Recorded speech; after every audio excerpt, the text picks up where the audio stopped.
This is the Grandstream 2613 IP telephone. Let's take a brief moment to review some of its most important features and capabilities. Beginning with the color display. In the top left of the screen is this telephone's extension number. Now below that, you'll see two line appearance keys. These are essentially where calls to this extension will ring in. Over to our right, we have the three global shared parking locations. Pressing any of these buttons while you're on a call will place that call into the corresponding shared parking slot.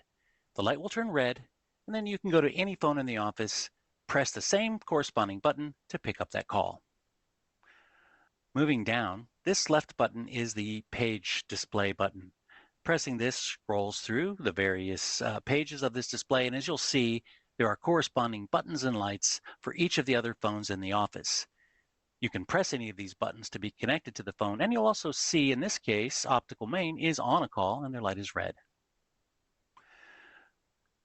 This is the history key. Pressing this will bring up a list of all of the phone calls made, received, and missed. Pressing call return will call back the last person who called you, while pressing redial will call the last person that you called. Moving down to our next row of buttons. Most users will not need this voicemail button because they'll receive them by email. However, if you are set up for non-email delivery, you'll have a red light at the top of your screen telling you there is a message waiting. Pressing this button will access your mailbox. This is the hold key. It looks like a pause button. Press this to put a call on hold.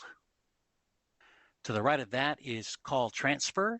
We'll go into more detail, but pressing this will bring up a menu of options.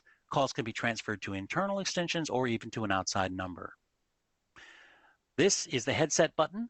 This phone can accept USB headsets, and if you have one connected, you'll use this button to select it. Next is the mute key. This mutes your microphone during a phone call. However, if you press it when you're not on a call, it turns on Do Not Disturb mode.